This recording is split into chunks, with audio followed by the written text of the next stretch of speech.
Sabi ni Senator Alan Peter Cayetano, we spent 4 years in law school.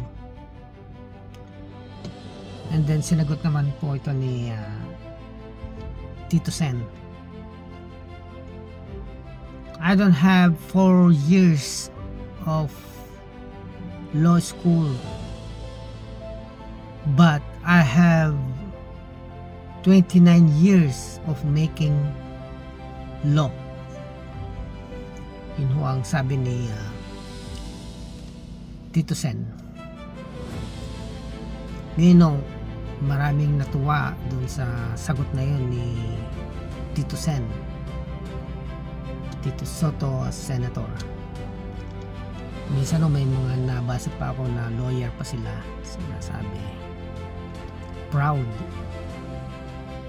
dahil 29 years of making laws. Ngayon po, dito sa mga nasa national and even in local politicians, mabibilang nyo sa 5 daliri nyo kung ilan lang diyan ang mga bago. Usually ho yan ay mga sinasabi na nga ho ng iba na veterano. But dito sa nanonood ngayon, sa nakikinig,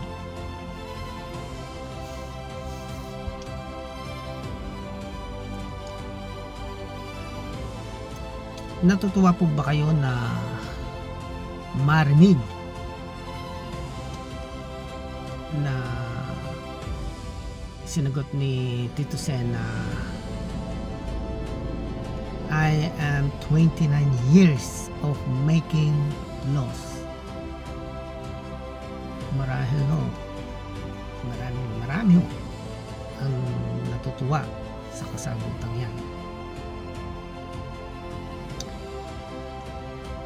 Pero my question is, where is the Philippines now compared to other countries like Vietnam, Taiwan, Korea, at sa ibang Asian countries? Ano ho ba ang katayuan ng Pilipinas? How is the education in the Philippines compared to those countries? Yung pong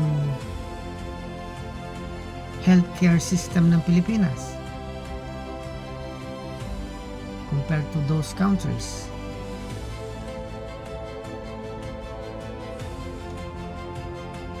Ano po ba yung kalagayan niyon ng buhay ng mga Pilipino compare to those countries?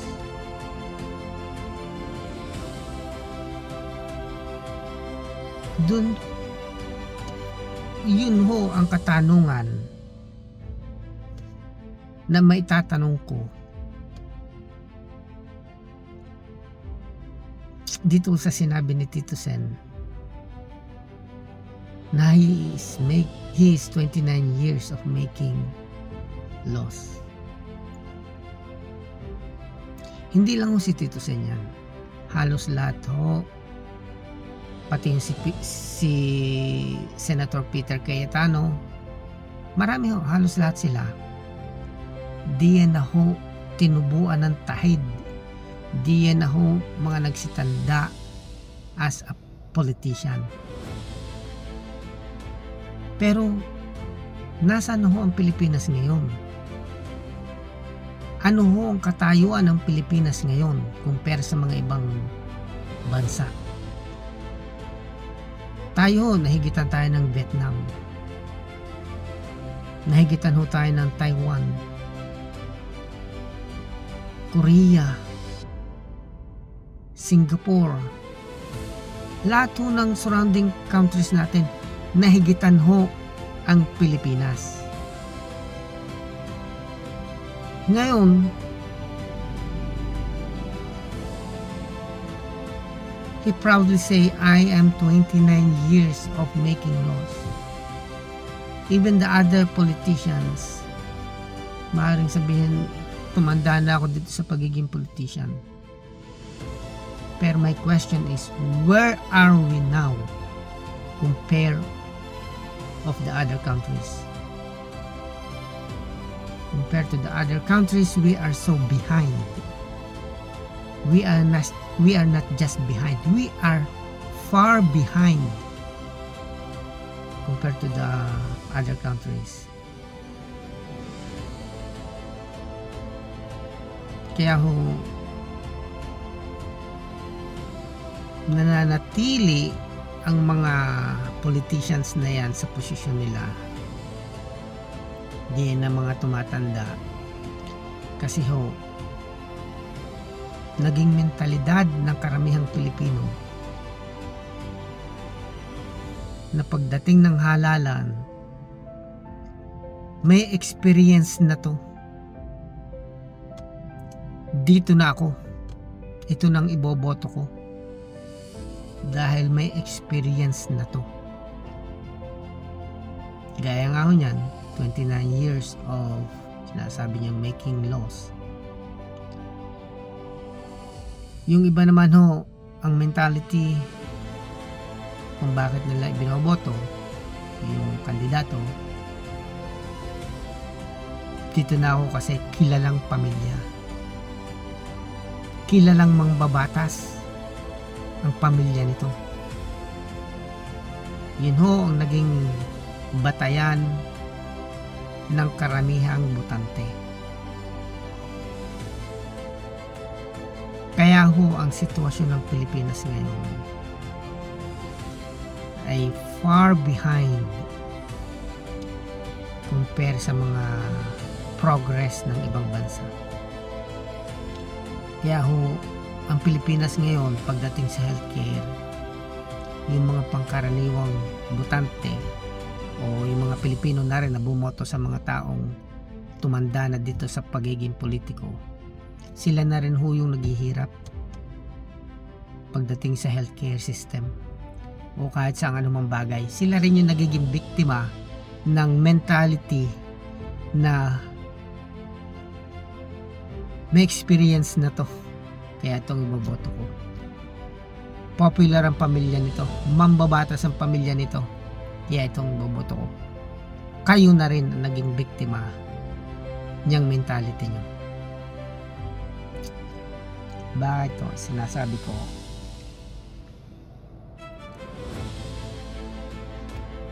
Kapag ho ang mambabatas, ilang taon na, decades na ang binibilang sa pagiging mambabatas. Ito hindi lang ho to kay Tito Sen, sa lahat ho ng mambabatas sa senador, kahit ho kay Senator Peter Cayetano, at sa ibang senador, sa vice president at sa president, sa lahat ho ng Pilipino. Kapag ho ang mambabatas ay matagal na sa posisyon at ang bansa ho ay patuloy na bumabagsak, patuloy na napapag-iwanan,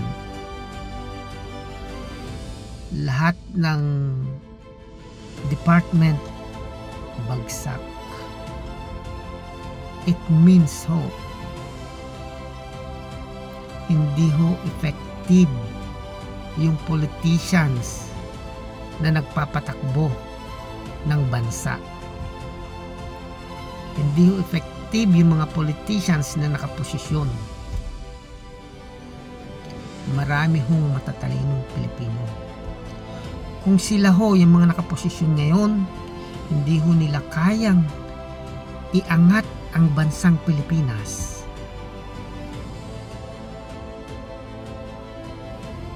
sa kabila ho ng dekadang pananatili nila diyan sa posisyon nila, at patuloy pa rin ang paglubog ng Pilipinas, magising na ho ang mga Pilipino. Dahil sa pagtanda ho ng panahon, sa pagtakbo, sa mga years na darating, proven na po yan. Papaganyan po ang Pilipinas, palubog. Ngayon sila pa rin po ang nananatili sa posisyon. Palubog pa ho ng palubog ang Pilipinas, habang ang ibang bansa ay umaasenso, umaangat.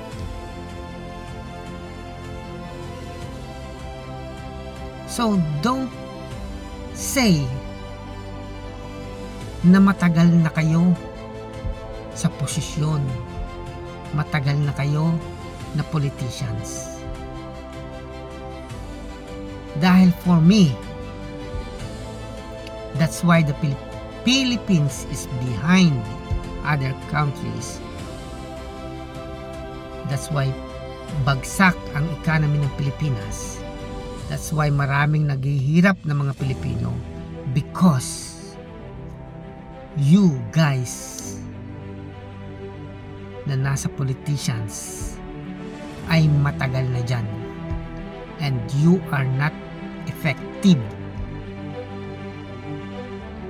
and it's proven, because if you guys are effective, hindi ganyan ang Pilipinas. Hahabol tayo sa ibang bansa, may higitan pa natin ng ibang bansa. Kaya ho, dito sa mga new voters, mga young generations, baguhin ho natin, wag nating i-adapt yung mga naging mentality ng mga matatanda na kaya tayo naging biktima ng pagbagsak ng ating bansa dahil sa mga naging mentality na dito na tayo, subok na to, may experience na to, nasa politiko ang pamilya nito. Now is time to change. Baguhin ninyo ang mess na naidulot ng mentalidad ng mga matatanda. Baguhin ang mga young generation.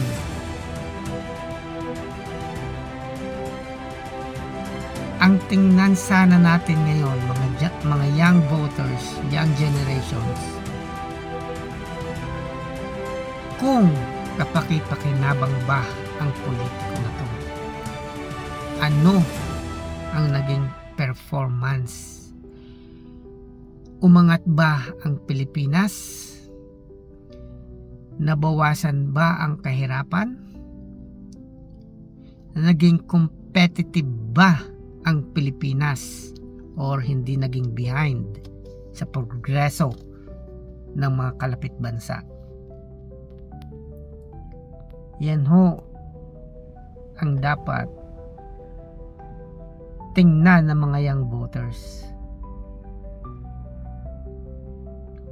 Kaya ho, doon sa mga inaantay ko ho, kasing magsalita pa yung iba na kung gaano katagal na sila sa pagiging politicians.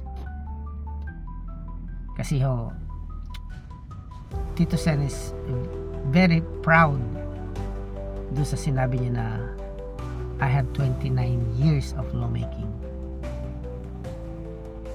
Sana ho, young generations, it's time to change yung mentality kung ano magiging batayan natin sa pagboto. Thank you.